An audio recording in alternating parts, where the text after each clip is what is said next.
Innal hamdalillah nahmaduhu wa nasta'inuhu wa nastaghfiruh wa na'udzu billahi min syururi anfusina wa sayyiati a'malina may yahdihillahu fala mudhillalah wa may yudlil fala hadiyalah wa asyhadu an la ilaha illallah wahdahu la syarika lah wa asyhadu anna Muhammadan abduhu wa rasuluh. Allahumma salli ala Muhammadin wa ala alihi wa ashabihi wa man tabi'ahum bi ihsanin ila yaumiddin. Ya ayyuhalladzina amanu taqullaha haqqa tuqatih wa la tamutunna illa wa antum muslimun. Ya ayyuhan nasu taqu rabbakumul ladzi khalaqakum min nafsin wahidah wa khalaqa minha zawjaha wa batha minhuma rijalan katsiran wa nisaa wattaqullaha alladzi tasaaluna bihi wal arham innallaha kana 'alaikum raqiba. Ya ayyuhalladzina amanu taqullaha wa qulu qawlan sadida yuslih lakum a'malakum wa yaghfir lakum dhunubakum wa may yuti'illaha wa rasulahu faqad faza fawzan 'azima. Amma ba'du fa inna asdaqal hadits kitabullah wa khairal hadi hadi Muhammadin sallallahu alaihi wasallam wa syarrul umuri muhdatsatuha wa kullu muhdatsatin bid'ah wa kullu bid'atin dhalalah wa kullu dhalalatin finnar. Ma'asyiral muslimin rahimani wa rahimakumullah. Semoga Allah merahmati kita semuanya. Para jamaah, khususnya jamaah Majelis Taklim Komering, kajian Komering, kita bersyukur kepada Allah Azza wa Jalla pada pagi hari ini diberi kesempatan untuk sama-sama mengkaji Al-Quran. Allah Azza wa Jalla berfirman, afala yatadabbaruna al-Quran am ala qulubin aqfaluha, dalam surat Muhammad. Apakah mereka tidak mentadabburi Al-Quran, atau memang di dalam hati mereka ada tutup sehingga tidak sampai kepada poin-poin, faedah-faedah, pelajaran-pelajaran, nilai-nilai yang terkandung di dalam Al-Quran. Dari ayat ini tentunya memotivasi kita untuk mengkaji tafsir Al-Quran dan mengistiqomainya. Alhamdulillah, pelan-pelan kita membahas ayat per ayat. Terakhir kita sedang membahas ayat 74 dari surat Al-Baqarah. Disebutkan di dalam ayat ini, Bani Israel hatinya keras setelah kejadian itu. Kejadian yang mana? Kejadian melihat kebesaran Allah, kebenaran Allah, keesaan Allah. Mereka melihat langsung mayat tergeletak dengan izin Allah melalui Nabi Musa alaihissalatu wassalam, dipukul dengan bagian dari badan sapi, lalu hidup padahal itu mayat, tapi kemudian mereka saksikan dengan mata mereka. Mereka saksikan hidup dan ditanya, siapa yang membunuh kamu? Yang membunuh saya si fulan, kemudian mati lagi. Memang memohon kepada Allah untuk bisa disingkap siapa pembunuhnya, dan Allah hidupkan dan mereka semuanya melihat, bahkan mereka melihat, ditanya dan berbicara. Sesungguhnya kejadian semacam ini menjadikan mereka beriman dan menambah keimanan, menjadikan mereka menambah keimanan dan menguatkannya. Tapi apa yang terjadi? Tsumma qasat qulubukum min ba'di dzalika. Hati-hati kalian keras setelah kejadian itu, bukannya lunak, bukannya lembut bisa menerima kebenaran, bukannya lembut bisa menerima petuah-petuah Musa alaihissalam sebagai nabinya, tetapi keras. Fahiya kal hijarati, kerasnya seperti batu-batu. Hijarah ini bentuk jamak plural, mufradnya singularnya hajarun, hajarani, hijarah. Bahkan hatinya keras seperti batu-batu. Au asyaddu qaswah, atau lebih keras lagi. Nah, di sini ada pembahasan para ulama apa yang dimaksud dengan au di sini. Kalau Bapak Ibu melihat tulisan ayatnya akan melihat di situ lafaz au. Lafaz au. Au di sini artinya apa? Hati mereka mengeras seperti batu. Au asyaddu qaswah. Kalau biasa diterjemahkan secara kosakata, au itu artinya atau lebih keras dari batu, lebih hati mereka seperti batu, hati mereka seperti batu atau lebih keras lagi. Kalau dipahami demikian, akan terjadi pemahaman yang keliru. Padahal Allah Zat yang maha mengetahui, ilmunya meliputi segalanya, sehingga tidak mungkin terjadi kesalahan.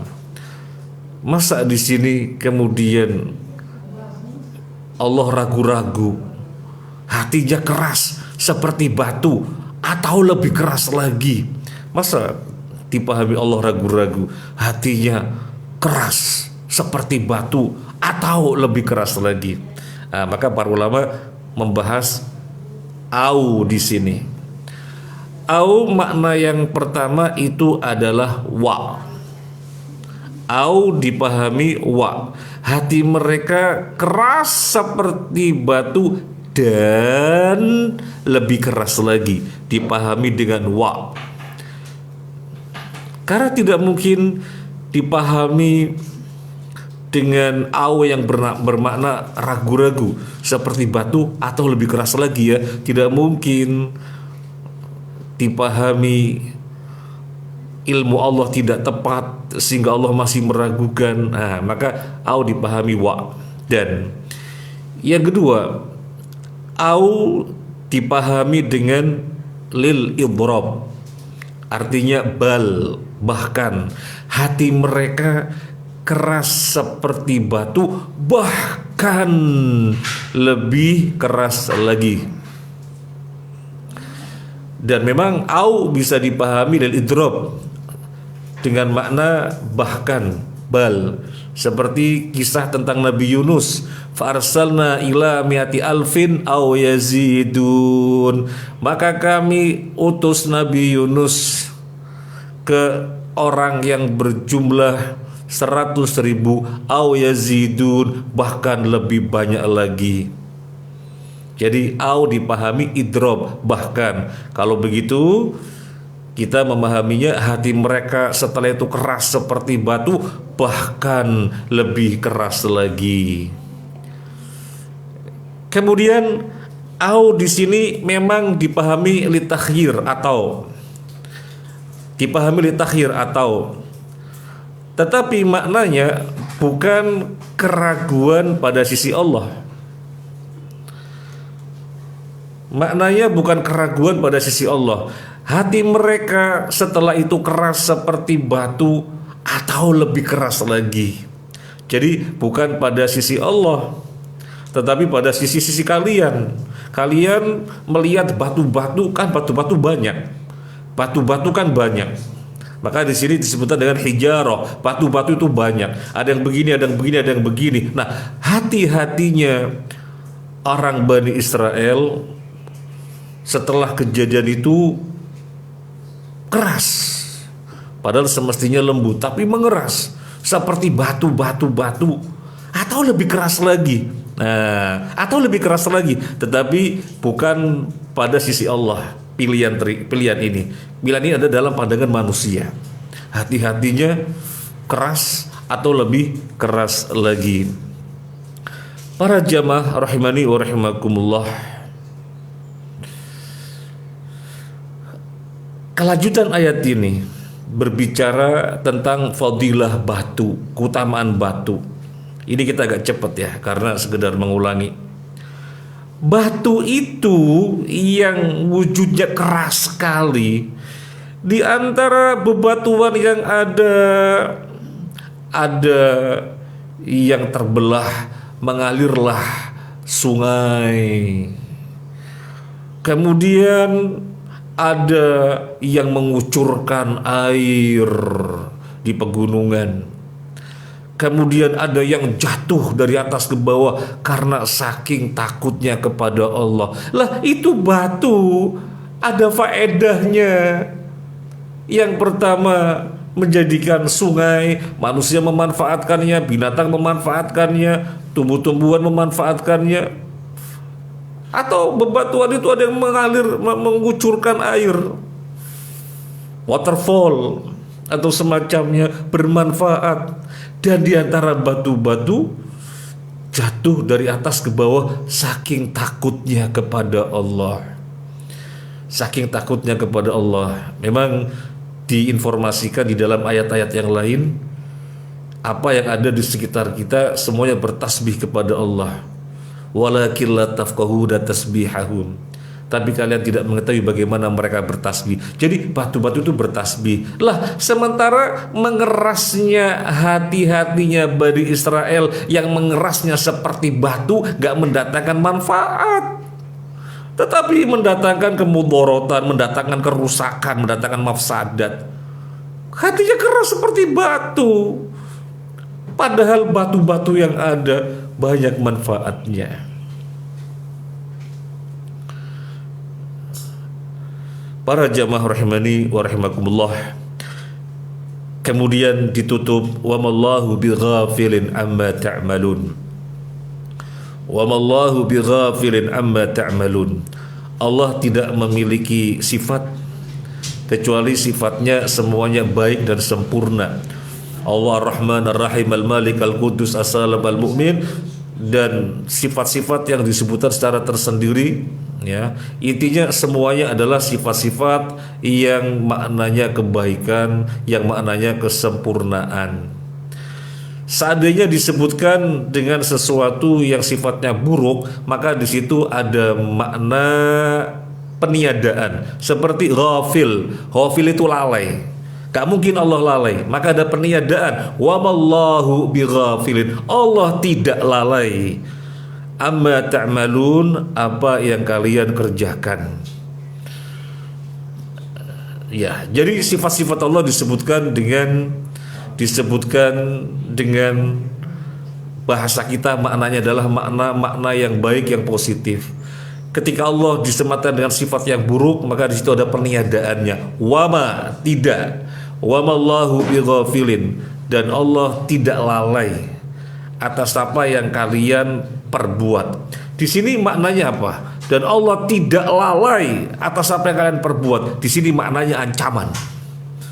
Wahai Bani Israel, kalian melihat ayat langsung, tanda-tanda kebesaran Allah langsung. Orang hidup dengan izin Allah melalui Nabi Musa dipukul dengan bagian badannya sapi hidup. Kalian menyaksikan. Mestinya kalian bertobat, beriman dan menguatkan keimanan. Kok malah mengeras seperti batu? Allah tidak lalai atas apa yang kalian perbuat. Jadi ini maknanya ancaman. Maknanya ancaman. Demikian sekilas mengulangi ayat yang lalu, ayat 74. Sekarang kita melanjutkan ayat 75. Pelan-pelan nggih para jamaah. A'udzu billahi minasyaitonir rajim. afatatma'una ay yu'minu lakum wa qad kana fariqum minhum yasma'una kalam Allah thumma yuharrifunahu min ba'di ma aqaluhu wa hum ya'lamun. Afatatma'una, maka apakah kalian berharap? Maka apakah kalian berharap ayyuminu lakum, bahwasanya mereka akan beriman kepada kalian? Wa qad kana fariqum minhum, padahal sebagian dari mereka yasma'una kalamallahi, mendengarkan firman Allah, thumma yuharrifunahu, kemudian mentahrifnya, kemudian mengubahnya, min ba'di ma aqaluhu, setelah mereka memahaminya, wa hum ya'lamun, padahal mereka menyadarinya. Para jamaah rahimani wa rahimakumullah, kenapa turun ayat ini, atau ayat ini turun terkait dengan apa? Ayat ini turun terkait dengan orang-orang Ansor, penduduk Madinah yang sangat menginginkan keislamannya Yahudi. Orang-orang Ansor, para sahabat Ansor yang ada di Madinah sangat menginginkan keislamannya Yahudi. Dan orang-orang Ansor memiliki keterkaitan yang kuat dengan orang-orang Yahudi di Madinah, sehingga mereka berharap kuat, berharap yang tinggi sekiranya orang Yahudi masuk Islam. Maka Allah turunkan ayat ini menjelaskan kepada orang-orang sahabat Ansor, hei para sahabat Ansor, kalian berharap orang-orang Yahudi mau beriman seperti kalian, mempercayai kalian, masuk Islam seperti kalian? Mereka itu, orang-orang Yahudi, sebagian mereka mendengarkan kalamullah, tapi kemudian diubah, padahal mereka paham kayak gitu, kondisi mereka yang kayak gitu. Kalian mau berharap keimanan mereka. Jadi ayat ini maknanya ta'is. Ta'is ini maknanya sesuatu yang jauh dari mungkin. Gak mungkin orang yang mereka mendengarkan kalamullah. Apa yang dimaksud dengan kalamullah di sini? Firman Allah. Firman Allah yang dimaksud di sini apa? Taurat. Kalamullah yang dimaksud di sini adalah Taurat. Mereka mendengarkan Taurat. Taurat ada di tengah-tengah mereka. Itu mereka ubah. Dan Taurat ini diturunkan kepada siapa? Kepada Nabi Musa. Nabi Musa ini siapa? Nabi Musa dari kalangan mereka sendiri, Bani Israel. Itu diubah-ubah, padahal mereka nyata-nyata mendengar. Taurat dibacakan, mereka mendengar.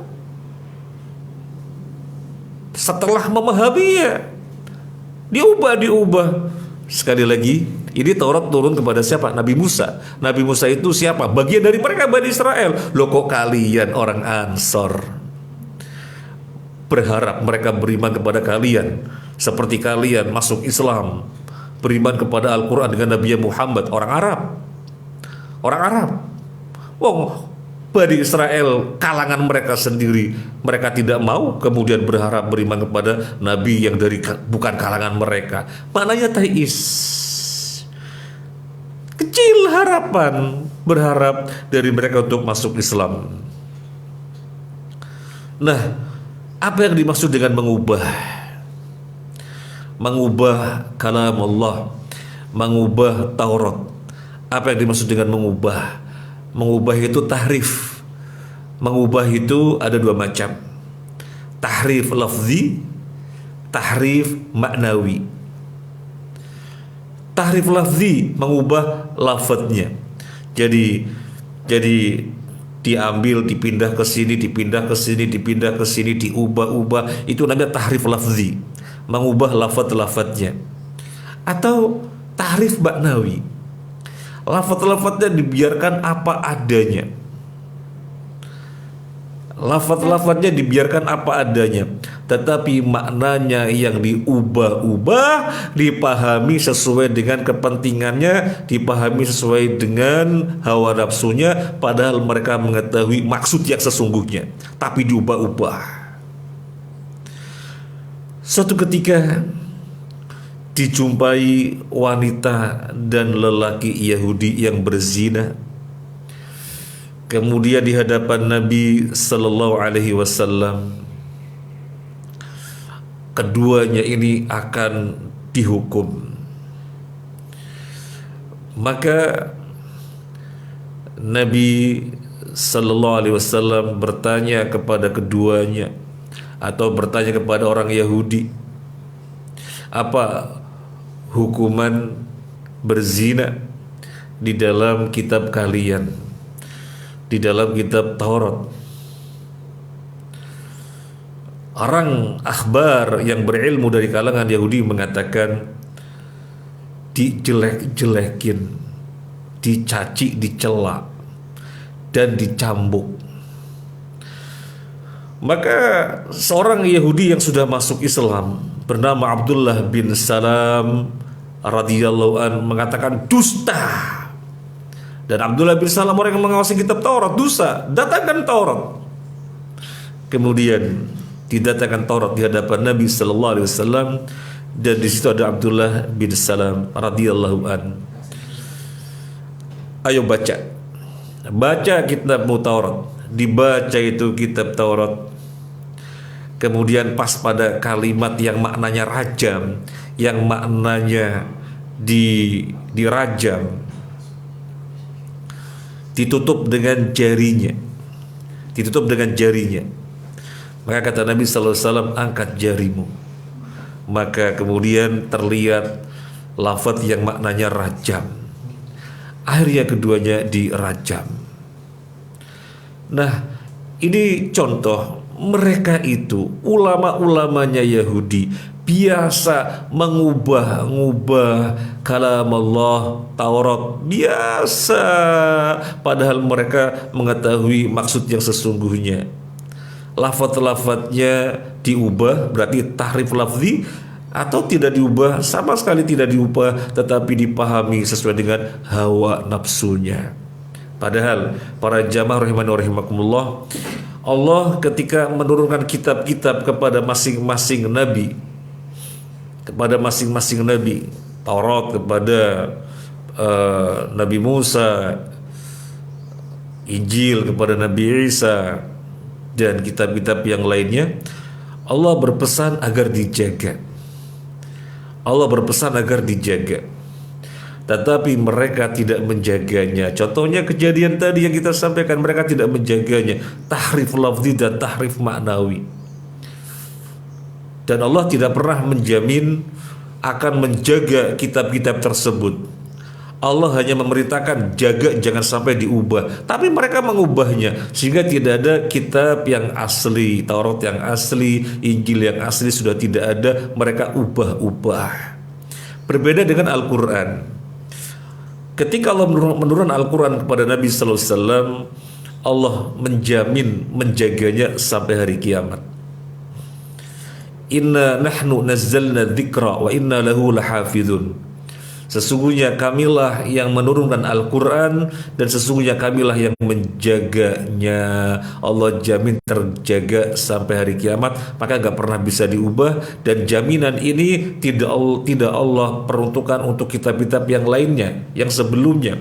Untuk kitab-kitab lainnya yang sebelumnya, Allah perintahkan kepada ulama-ulama untuk menjaganya, tapi mereka tidak menjaganya. Para jamaah rahimani wa rahimakumullah, jadi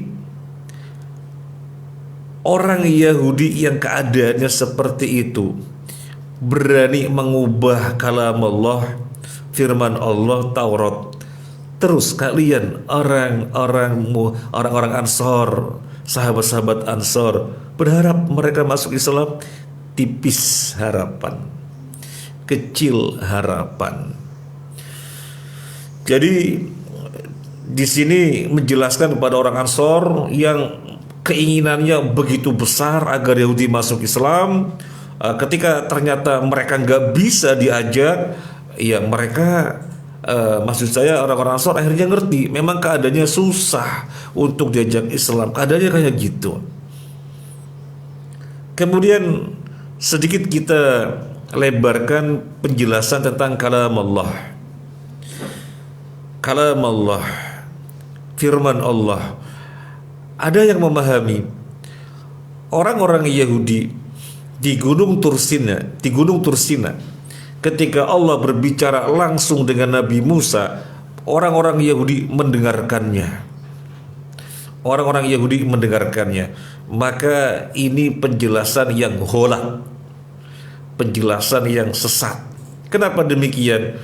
Allah berbicara dengan Nabi Musa, ini kekhususan untuk Nabi Musa. Tidak ada yang kalimullah diajak bicara langsung oleh Allah kecuali Nabi Musa. Loh, kok kemudian dikatakan ketika itu orang-orang Yahudi di sekitar Nabi Musa juga mendengarnya pembicaraan Allah kepada Nabi Musa? Maka apa artinya kekhususan Nabi Musa sebagai kalimullah?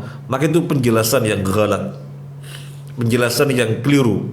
Sehingga tafsir yang tepat dari kalam Allah di sini adalah Taurat. Bukan ketika Allah berbicara di Gunung Tursina yang Nabi Musa mendengarkannya langsung, kemudian ketika itu orang-orang Yahudi juga ikut mendengar. Tidak, itu tafsir yang ghalat, tafsir yang ngawur. Kemudian para jamaah rahimani wa rahimakumullah, kita lanjutkan ayat 76.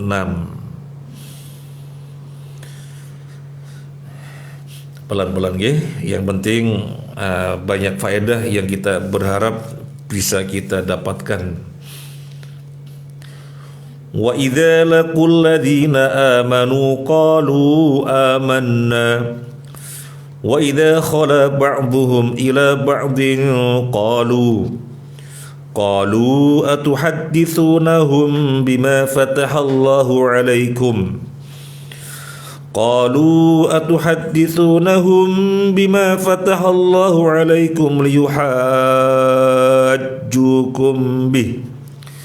liyuhajjukum bihi 'inda rabbikum afala ta'qilun. Wa idza laqu, dan apabila mereka bertemu, alladzina amanu, orang-orang yang beriman, qalu amanna, kami beriman. Siapa yang dimaksud mereka di sini? Siapa yang dimaksud mereka di sini? Wa idza laqu, dan apabila mereka bertemu, alladzina amanu, orang-orang yang beriman, qalu amanna, mereka mengatakan kami ini orang-orang yang beriman. Siapa mereka di sini? Apabila mereka bertemu dan orang-orang beriman, mereka mengatakan kami ini beriman seperti kalian. Yang berbicara di sini orang munafik dari kalangan Yahudi. Orang munafik ada dua macam. Orang munafik ada dua macam.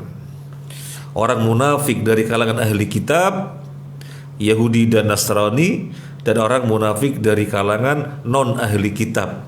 Dan ayat ini yang kita baca sekarang ini adalah ayat tentang orang munafik dari ahli kitab pertama kali dalam Al-Quran. Jadi dari awal kita baca sudah kita jumpai tentang ayat-ayat orang munafik. Nah, tetapi orang munafik dari kalangan ahli kitab, dari kalangan Yahudi, ayat ini pertama kali berbicara. Jadi dari kalangan orang Yahudi ada ahbarnya, ulama-ulamanya bahasa kita. Ada ruhbannya atau ahli-ahli ibadahnya, ada orang awamnya, Ada orang yang biasa-biasa atau awam itu, ada orang-orang munafiknya. Nah, di sini adalah orang-orang munafik dari kalangan ahli kitab. Ketika berjumpa dengan para sahabat, mereka mengatakan, kami beriman sebagaimana kalian beriman. Wa idza khala ba'dhum ila ba'din, dan apabila mereka berkumpul sesama mereka, apa yang terjadi ketika mereka berkumpul sesama mereka, sama-sama ahli kitab, sama-sama Yahudi?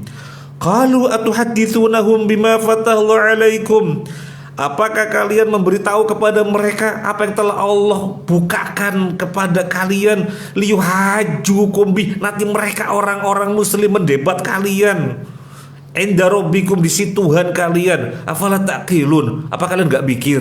Nah, siapa menyampaikan demikian? Yang menyampaikan demikian itu pendeta-pendeta Yahudi, kalangan-kalangan orang yang berilmu dari kalangan Yahudi, mensidang siapa? Mensidang kalangan Yahudi juga yang munafik, kalangan Yahudi yang munafik. Maka orang-orang yang berilmu, akhbar dari kalangan Yahudi, orang-orang yang berilmunya khawatir, loh kalian itu di hadapan kaum muslimin mengatakan kami beriman sebagaimana kalian beriman. Di dalam kitab kami, dalam kitab Taurat disebutkan ada nabi terakhir namanya Ahmad, namanya Muhammad, dan kami mengenal persis sejak awal sebagaimana kami mengenal anak-anak kami sendiri. Kalian kalau bilang begitu dengan di hadapan orang-orang muslim, ya bunuh dirilah kita. Ya bunuh dirilah kita. Berarti sesungguhnya kita ini tahu kebenaran. Berarti borok kita kalian singkap di hadapan orang muslim. Bodoh ini kalian. Jadi kalangan-kalangan orang berilmu dari Yahudi mengsidang, menginterogasi orang-orang munafiknya dari kalangan mereka sendiri, mengkhawatirkan. Berarti bocor, ketahuan borok kita. Aslinya kita tahu Muhammad itu nabi, ada dalam Taurat, dan kita tahu persis. Kalau kalian bilang seperti itu, orang muslim tahu yang sesungguhnya, bahwasanya kita mengetahui semuanya itu, berarti borok kita kebuka. Nah, kemudian pendeta ahli akhbar dari kalangan Yahudi mengatakan, afala ta'qilun, kalian mikir apa enggak sih? Mikir apa enggak kalian? Kalian berakal apa enggak? Ngasih tahu orang-orang muslim, berarti muka borok kita. Mikir apa enggak kalian? Nah, jadi afala ta'qilun di sini maknanya kelanjutan dari interogasinya ahbar Yahud, pendeta Yahud. Tetapi afala ta'qilun di sini juga bisa dipahami sisi lain. Ditujukan kepada orang-orang muslim. Ditujukan kepada orang muslim. Orang muslim yang mana? Orang muslim yang mana? Orang muslim yang disebutkan di dalam ayat sebelumnya 75, yaitu kalangan Ansor. Kalangan Ansor yang sangat menginginkan keislaman Yahudi. Kemudian Allah kasih tahu orang Yahudi itu begini. Pada ayat 75 disebutkan mereka kalamullah saja mereka ubah-ubah.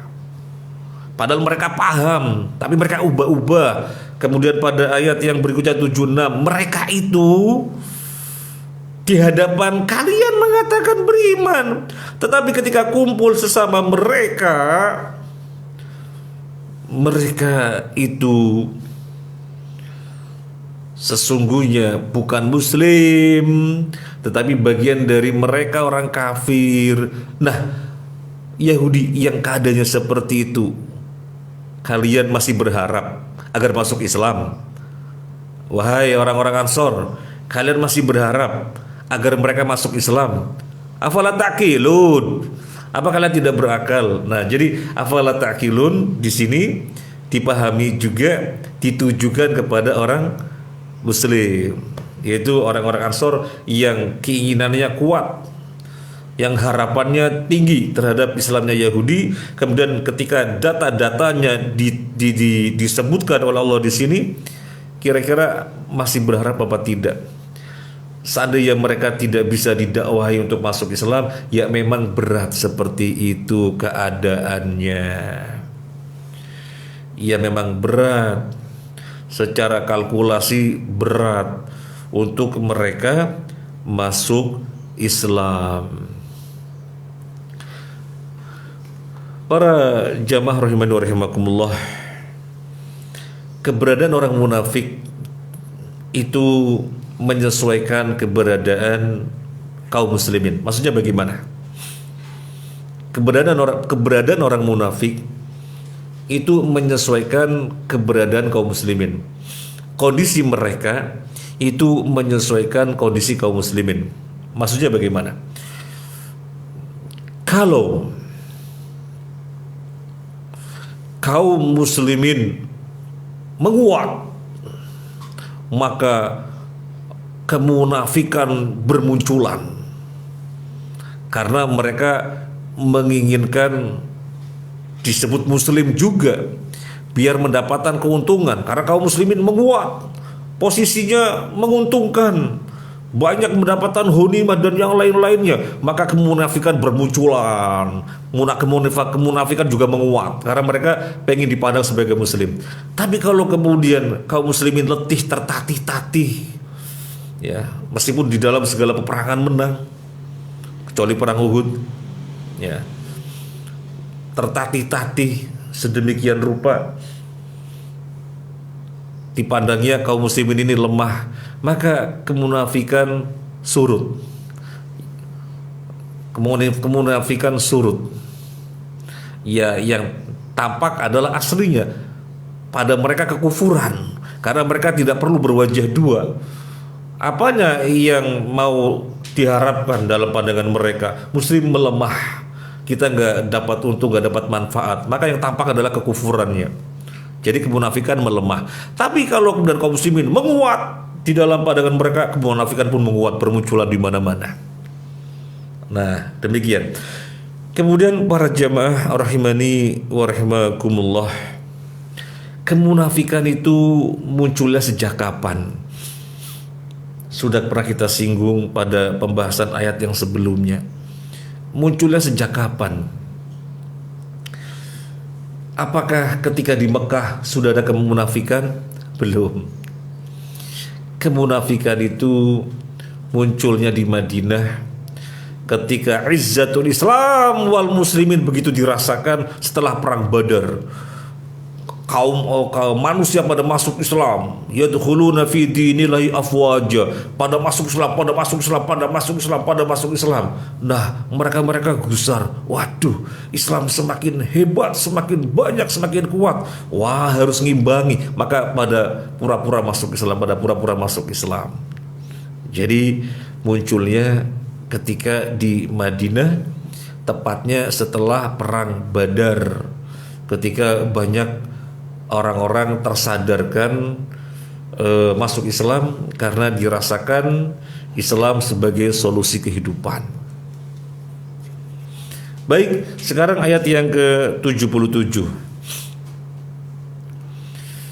Awala ya'lamuna anna Allah ya'lamu ma yusirruna wa ma yu'linun. Awala ya'lamuna, apakah mereka tidak mengetahui annallaha, bahwasanya Allah, ya'lamu mengetahui, ma apa, yusirruna yang mereka rahasiakan, wa ma yu'linun dan apa yang mereka terang-terangan. Apakah Allah tidak mengetahui? Apakah Allah tidak mengetahui? Ini bentuknya pertanyaan. Untuk apa? pertanyaan untuk menjelek-jelekan mereka.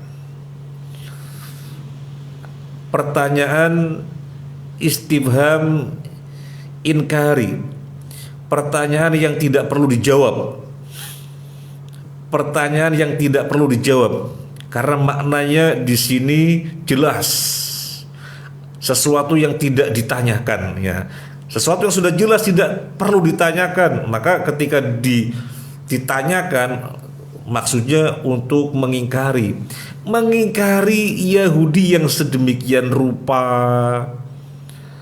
Mereka menyembunyikan sesuatu, sesama mereka. Mereka membicarakan, mereka menyusun strategi untuk mengalahkan kaum muslimin. Itu yang mereka sembunyikan.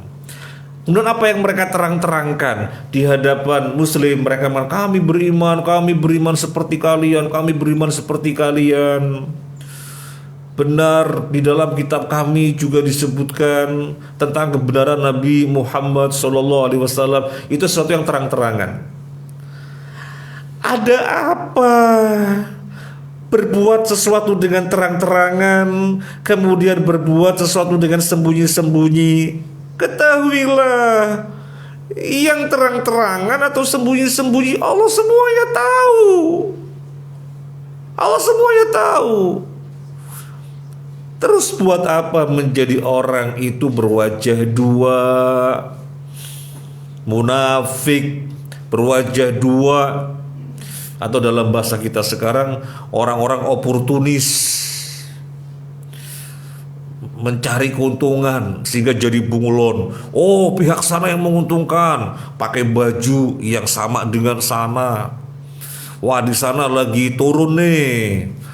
Kemudian pihak yang lainnya yang ada keuntungan ganti baju seperti pihak sana.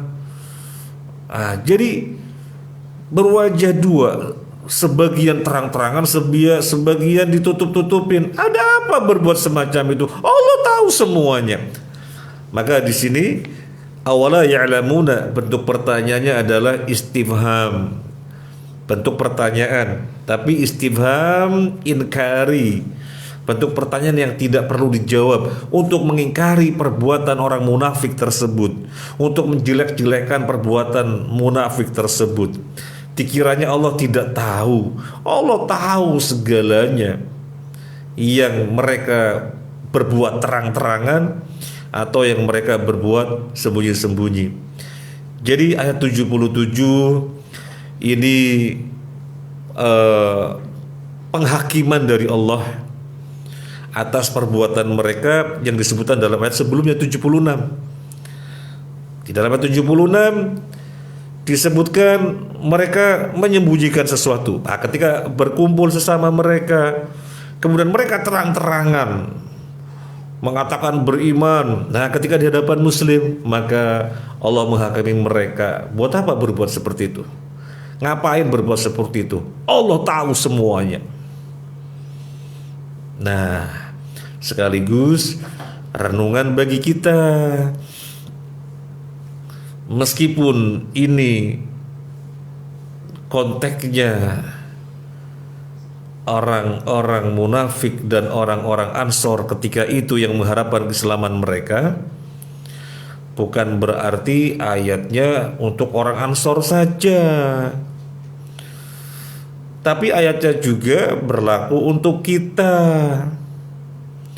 Karena kaidah di dalam memahami tafsir, al-ibratu bi umumil lafzi la bi khususis sabab. Poin, kesimpulan, pelajaran yang diambil berdasarkan keumuman lafaz, bukan kekhususan sebab. Kalau kekhususan sebab ini terkait dengan orang-orang sahabat Madinah, itu kalangan Ansor yang menginginkan orang Yahudi masuk Islam. Tetapi berlaku untuk kita juga. Kita harus hati-hati dari orang-orang yang berwajah dua. Kita harus hati-hati. Kita harus berhati-hati dari orang-orang yang oportunis. Apa kemudian kita tidak mengharapkan mereka masuk Islam, tetap didakwai karena dakwah kepada siapapun. Tapi kemudian seandainya secara kalkulasi berat, maka ayat ini menghibur kita. Orang-orang Ansor di Madinah pun mengharapkan keislaman Yahudi. Tetapi kemudian Allah jelaskan Yahudi itu keadaannya begini. Sehingga kalau bisa diajak masuk Islam, ya wajar. Nah demikian pula kalau kita menjumpai orang-orang yang oportunis dalam pandangan kita, diajak kepada kebaikan, tapi dia kesana dengan baju ini, kesana dengan baju itu, tetap kita dakwai, kok susah? Ya memang orang oportunis. Oportunis itu kan yang terpenting mana menguntungkan.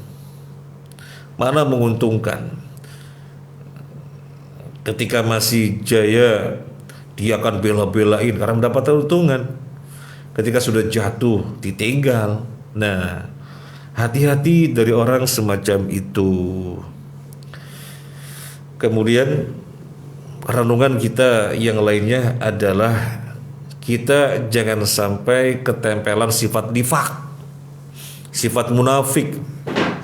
Jangan sampai ketempelan. Orang muslim itu apa adanya, jujur, tidak dusta, memperlihatkan A sesungguhnya B, itu namanya dusta. Berbeda antara lahir dan batin, itu dusta, tidak klop, tidak apa adanya. Muslim itu klop apa adanya, iya ya iya, enggak ya enggak. Jadi tidak neko-neko, sehingga memudahkan orang lain ketika bermuamalah dengan kita. Tidak menyusahkan orang lain ketika bermuamalah dengan kita. Karena kita nggak neko-neko, apa adanya, jujur, jauh dari sikap-sikap dusta. Itu muslim.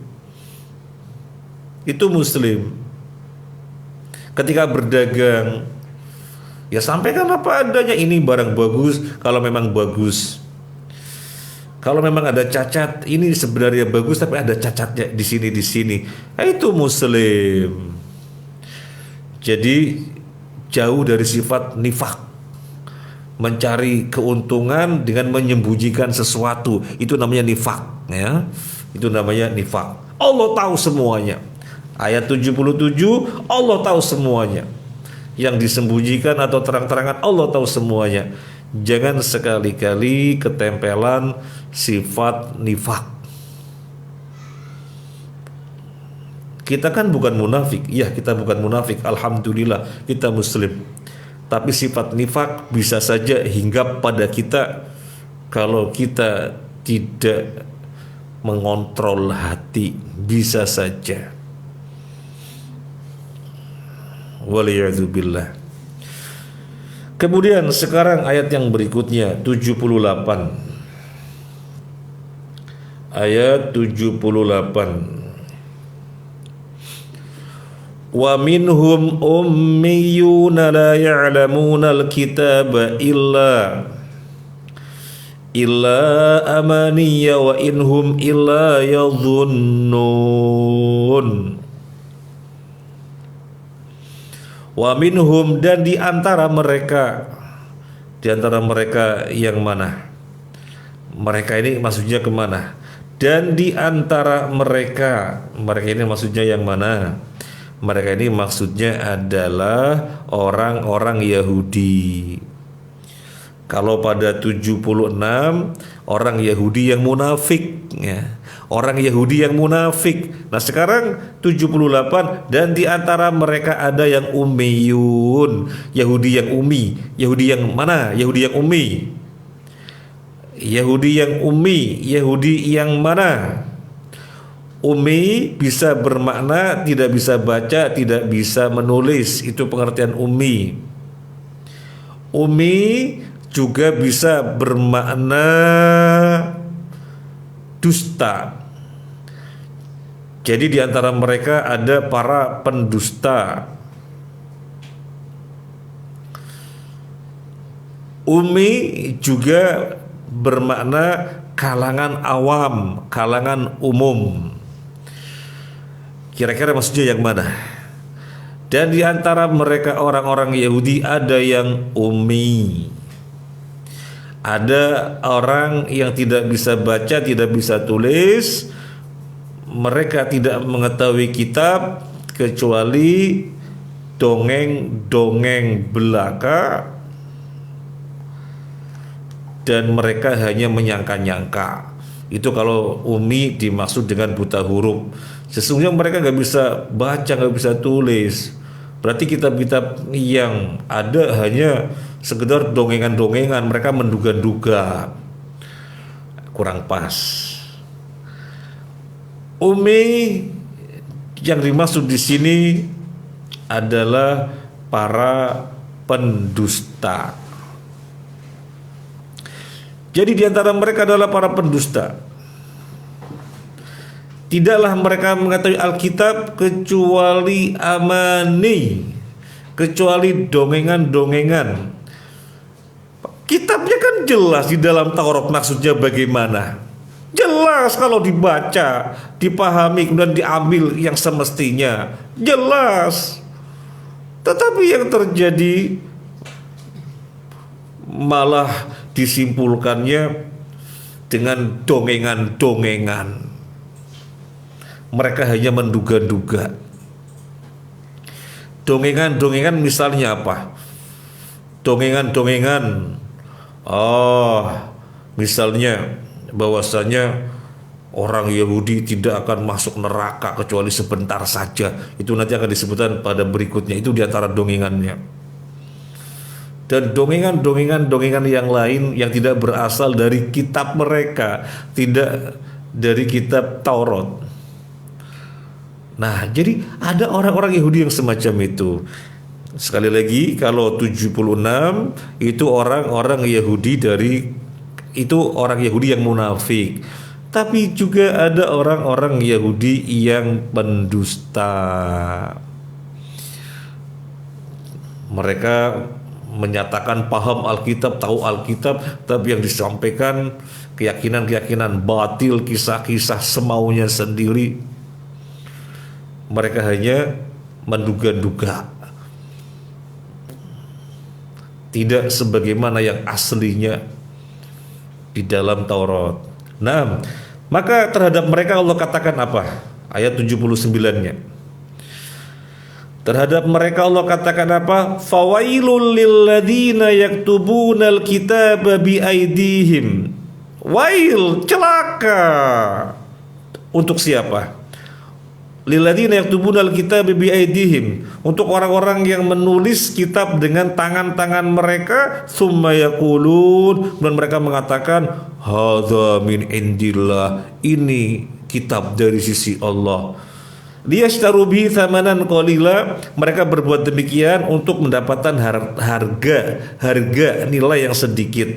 Fawailul lahum, maka celakalah mereka, mimma katabat aidihim, atas apa yang telah diperbuat oleh tangan-tangan mereka, atas telah apa yang ditulis oleh tangan-tangan mereka. Wawailul lahum, dan celaka bagi mereka, mimma yaksibun, apa yang mereka perbuat. Ada berapa penyebutan wail dalam ayat ini? 3 kali.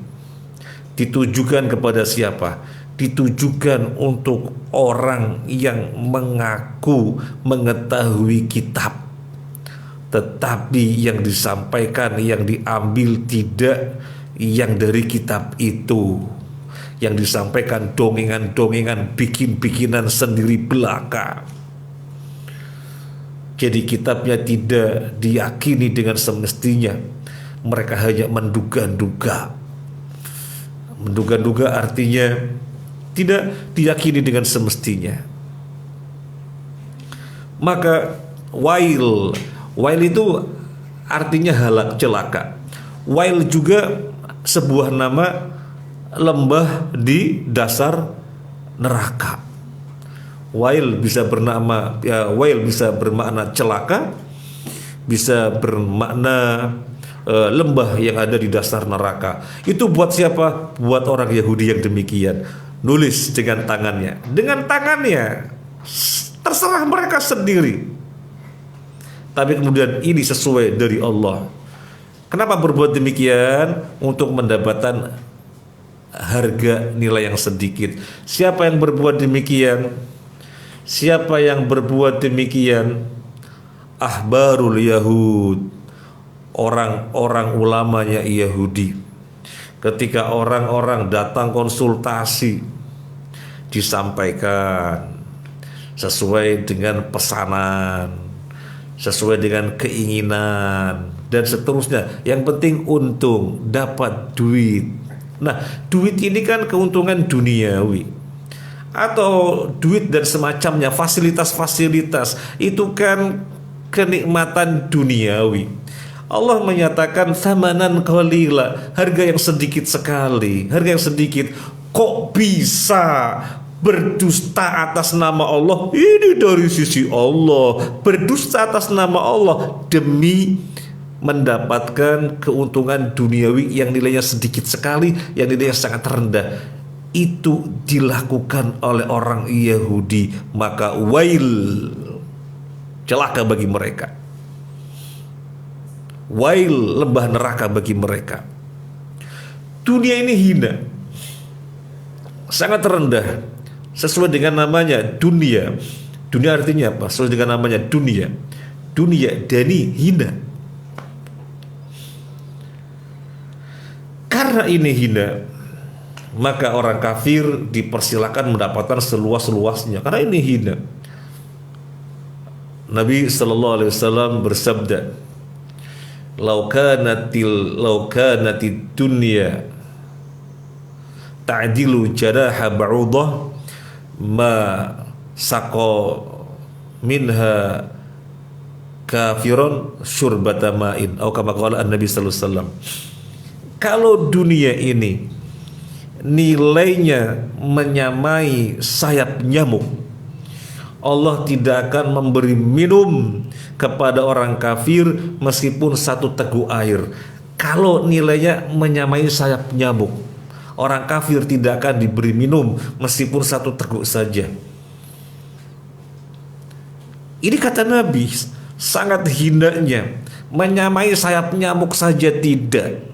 Menyamai sayap nyamuk saja tidak. Sekarang kita semuanya tahu sayap nyamuk, tahu. Siapa mau dikasih sayap nyamuk sekilo? Siapa mau? Siapa mau dikasih sayap nyamuk sekilo? Bayarnya 10.000, dikasih gratis pun gak mau, gak ada nilainya. Nah, ini dunia kata Nabi gak mencapai nilainya sayap nyamuk. Kalau mencapai nilai sayap nyamuk saja, orang kafir tidak akan diberi minum. Maksudnya bagaimana? Begini, untuk memahami hadis ini, saya bertanya kepada para jamaah, yang namanya musuh kira-kira dimuliakan apa dihinakan? Musuh. Misalnya dalam peperangan, wah musuh ketangkep, kira-kira disambut dengan hidangan-hidangan, disambut dengan kemewahan-kemewahan, apa dihinakan? Diikat dan ditendang, begitu. Kira-kira musuh itu diapain? Musuh itu dihinakan. Nah, musuhnya Allah itu orang kafir. Musuhnya Allah itu orang kafir. Maka untuk mereka Allah berikan kehinaan-kehinaan, sehingga dunia pun mereka dipersilakan sebebas-bebasnya. Ini menunjukkan hinanya dunia. Kalau dunia tidak hina, tidak akan diberikan kepada musuh. Karena ini hina, maka diberikan kepada musuh. Jadi sangat hina. Lalu kok bisa ya sesuatu yang sangat hina mereka mengejarnya dengan berdusta atas nama Allah. Jadi hinanya di sini atau harga yang rendah di sini thamanan qalila, karena memang mereka mengejar dunia itu rendah, maka nilainya kecil. Atau mereka berbuat suhat. Apa suhat? Kemurkaan, Jadi berdusta atas nama Allah untuk mendapatkan suatu keuntungan dunia, maka mendapatkan sesuatu dengan cara mendatangkan kemurkaan Allah, itu kan harga yang sedikit. Mendapatkan sesuatu tetapi berbarengan dengannya murka Allah, maka thamanan qalila. Dan thamanan qalila juga berarti roswah, karena orang-orang Yahudi disogok harus mengatakan ini, disogok harus mengatakan ini, dan mengatakan hadza min indillah, ini dari sisi Allah. Para jamaah rahimani rahimakumullah, ini Allah terangkan orang Yahudi ada yang demikian. Kalau yang tadi disebutkan orang Yahudi ada yang munafik, sekarang diterangkan ada orang Yahudi yang mempermainkan kitab Allah, Taurat, demi harga yang sedikit, demi keuntungan dunia. Kira-kira ada enggak ya kaum muslimin yang ketempelan sifatnya Yahudi seperti ini, menguasai hadis-hadis, menguasai Al-Quran, hebat bahasa Arabnya, kemudian statemennya menyelisih Al-Quran, statemennya menyelisih hadis, yang hak dikatakan salah, yang hak dikatakan batil, yang batil dielu-elukan dikatakan benar. Ada enggak ya? Ada. Kenapa? Ketempelan Yahudi. Soalnya dia atau mereka menginginkan keuntungan duniawi, fasilitas duniawi. Wis, kamu tak kasih ini, yang penting kamu berfatwa begini, kamu tak kasih ini, asal kamu menulis begini. Oh, akidahnya, agamanya ditukar dengan duniawi. Kamu kalau begini tak jadikan ini. Kamu kalau begini tak jadikan komisaris misalnya. Wal'iyadu billah. Ini sama dengan yang disinggung di dalam ayat ini. Hadza min indillah liyashtaru bihi thamanan qalila. Maka Allah kemudian katakan fawailul lahum, celaka mereka. Ini yang kedua kalinya. Fawailul lahum mimma katabat aydihim. Celaka mereka apa yang mereka tulis dengan tangan-tangannya. Dan diulangi lagi yang ketiga kalinya, wawailul lahum mimma yaksibun. Celaka bagi mereka atas apa yang mereka berbuat. Waliyadu billah. Semoga kita selamat dari perbuatan orang munafik yang amaniyun, sebagaimana kita juga semoga selamat dari perbuatan orang munafik yang di depan. Orang Yahudi yang amaniyun, ini 78. Kemudian yang 76 orang Yahudi yang munafik. Kita selamat dari keduanya, Yahudi amaniyun dan Yahudi munafik. Baik, kemudian yang sekarang ayat 80. Para jamaah masih semangat? Masih semangat? Ayat 80. Wa qalu lan tamassana an-naru illa ayyaman ma'dudah.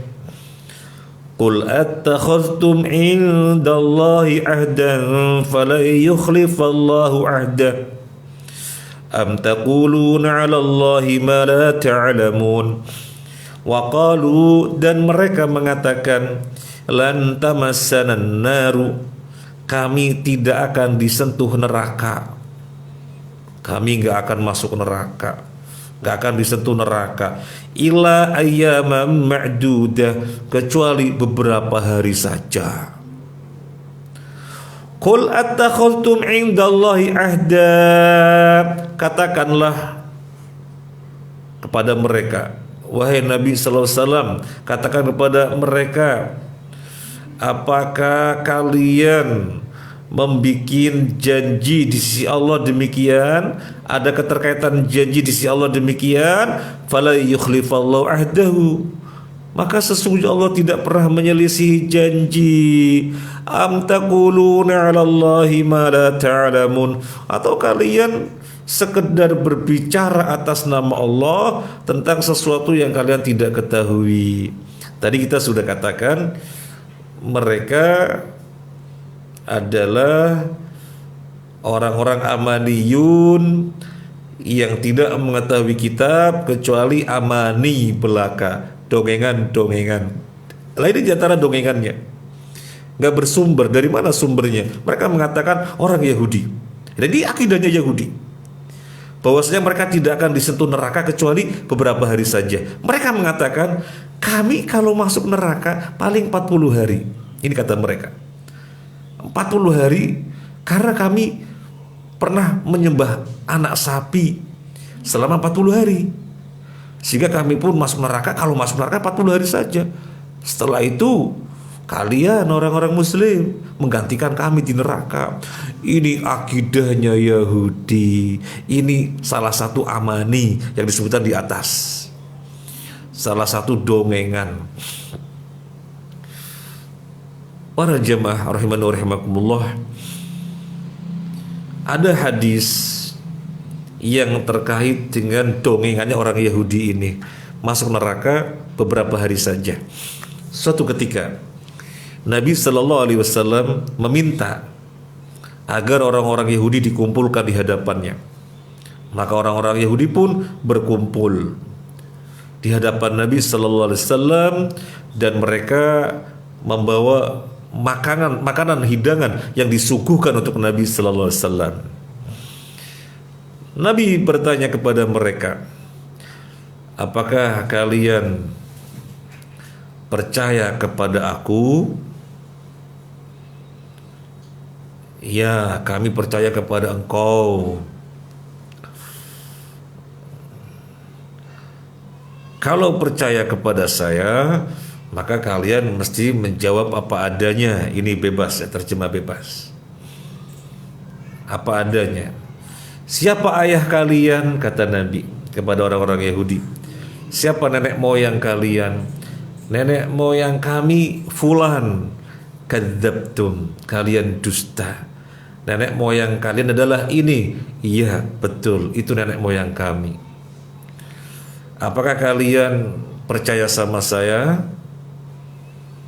Bahwasanya saya ini benar, jujur. Iya, kami percaya sama engkau. Tolong jawab kalau begitu, kata Nabi. Siapa penghuni neraka?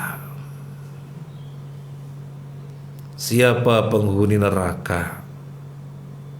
Mereka menjawab, kami akan masuk neraka sebentar saja. Setelah itu kalian menggantikan kami selama-lamanya. Maka Nabi katakan, khositum, betapa buruknya kalian. Kami sekali-kali tidak akan pernah menggantikan kalian di neraka. Jadi di hadapan Nabi mereka mengatakan demikian. Di hadapan Nabi mereka mengatakan demikian, bahwasanya kami di neraka sebentar saja. Ini berkembang padahal berasal dari dongengan-dongengan dan tidak berdasar dari Taurat, bahwasanya akan di neraka 40 hari saja sesuai dengan yang mereka perbuat, menyembah anak sapi.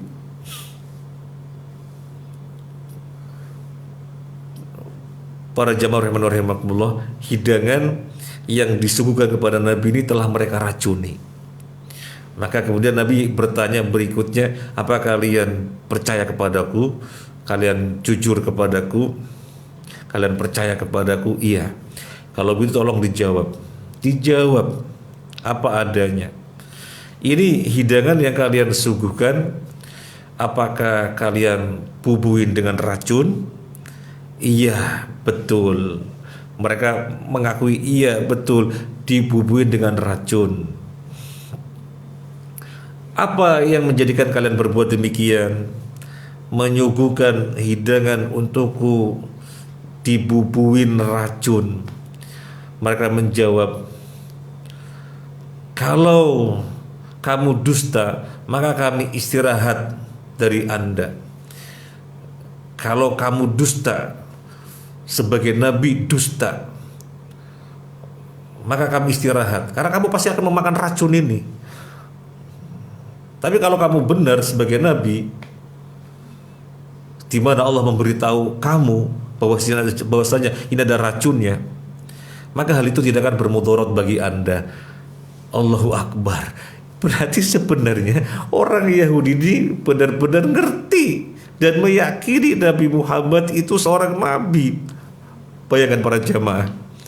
Nabi bertanya, saya ulangi lagi pertanyaan Nabi, kenapa kalian bubuin hidangan ini dengan racun? Jawabannya, kalau kamu dusta, maka kami rehat, istirahat dari kamu. Kamu mati makan ini. Tapi kalau kamu benar, maka ini hidangan racun tidak akan membahayakan kamu. Maksudnya jelas ya. Kalau kenabiannya dusta, Nabi tidak tahu kalau itu ada racunnya. Kalau kenabiannya dusta, tapi kenabiannya tidak dusta, kenabiannya benar, sehingga Allah kasih tahu ada racunnya, maka suguhan yang beracun tidak akan memudaratkannya karena dikasih tahu oleh Allah Azza wa Jalla. Jadi orang Yahudi itu sudah di dalam kitab Tauratnya dikasih tahu ada nabi namanya Muhammad.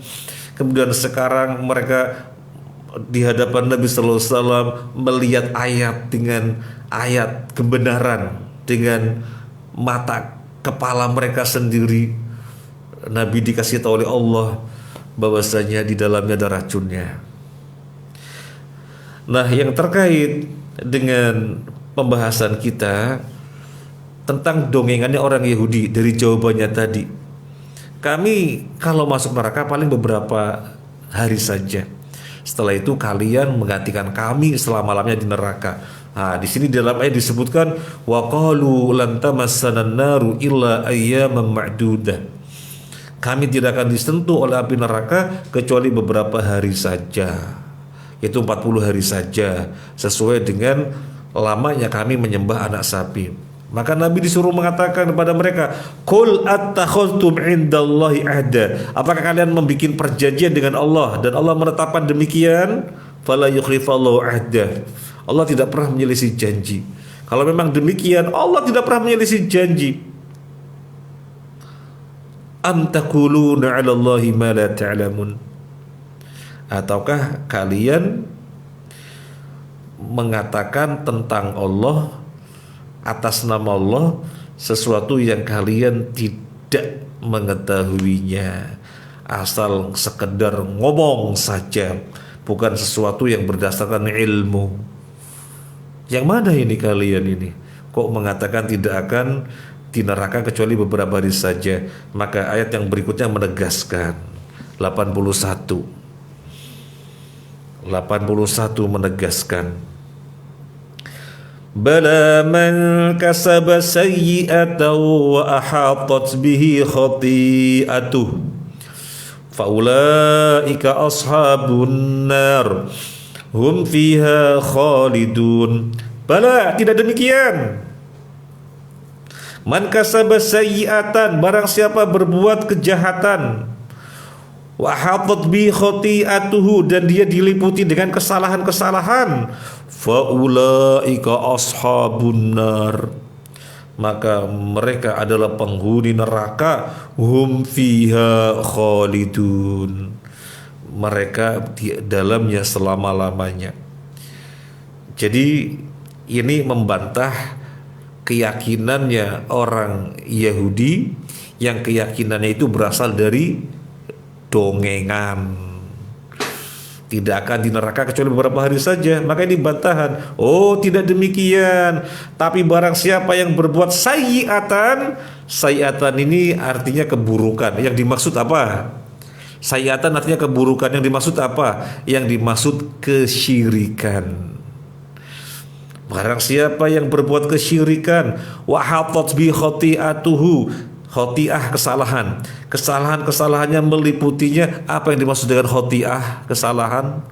Khotiah diterjemahkan kesalahan, maksudnya apa? Dosa-dosa besar.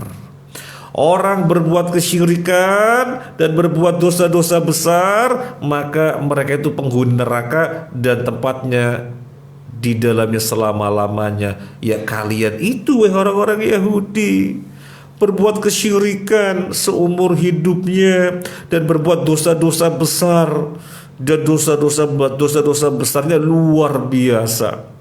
Coba kalau mau disebutkan banyak sekali. Kalau mau disebutkan banyak sekali. Yang paling dekat dengan ayat ini adalah yang sebelumnya. Ketika ada orang meninggal dunia di tengah jalan, tidak diketahui siapa yang membunuhnya, tetapi dengan izin Allah Nabi Musa menghidupkannya dengan dipukulkan bagian dari sapi. Nyata-nyata mereka melihat, tapi bukan malah mempertebal keimanan, tapi justru hatinya membatu. Hatinya membatu. Nyata mata kepala melihat langsung tanda kebenaran Allah. Bukannya kemudian memiliki hati yang lembut menerima kebenaran, tapi semakin jauh dari kebenaran. Wah, itu dosa sangat besar, luar biasa. Di dalam konteks orang sekarang misalnya, dia tahu ayat-ayat tentang riba dan dijelaskan tentang riba, tahu ancaman tentang riba, tapi dia masih terus melakukannya. Ini dosanya besarnya luar biasa dibandingkan dengan orang yang berbuat riba tapi belum mengetahui ayat-ayatnya. Hanya pernah mendengar itu dosa besar, tapi belum mengetahui ayat-ayatnya, belum mengetahui hadis-hadisnya, belum mengetahui ancaman-ancamannya. Tentunya berbeda. Nah, orang Yahudi di sini melihat langsung ayat tentang kebenaran Allah, kemudian diingkari. Ya. Nah, terus siapa yang berada di sorga? Nah, 82. Yang di sorga bukan orang-orang yang akidahnya dari amani, dongengan-dongengan, yang berbuat syirik dan berbuat dosa besar, bukan. Yang di sorga adalah walladzina amanu wa amilus solihati ulaika ashabul jannah hum fiha khalidun. Walladzina amanu, orang-orang yang beriman, wa amilus solihati, dan beramal soleh, ulaika ashabul jannah, mereka itulah penghuni sorga, hum fiha khalidun, mereka di dalamnya selama-lamanya. Jadi yang berada di sorga adalah orang beriman kepada Allah. Keimanannya berdampak pada energi yang luar biasa, energi ketauhidan, energi kemaslahatan, energi kebaikan, energi ketundukan, energi ketaatan, dan yang lain-lainnya. Sehingga keimanannya memancarkan amal-amal soleh. Itu yang di surga. Bukan seperti kalian, wahai orang Yahudi, merasa di surga kalau masuk neraka cuma 40 hari. Dongeng itu. Nah, ini yang bisa kita bahas para jamaah kajian Komering. Semoga bermanfaat. Terima kasih atas kebersamaannya. Mohon maaf atas hal-hal yang kurang berkenan. Jadi kita mengkaji sampai ayat 82. Dengan izin Allah kita akan membahasnya ayat yang berikutnya. Bismillah, insyaallah. Sekali lagi terima kasih dan mohon maaf atas hal-hal yang kurang berkenan. Subhanakallahumma wa bihamdika asyhadu an la ilaha illa anta astaghfiruka wa atubu ilaik. Assalamualaikum warahmatullahi wabarakatuh.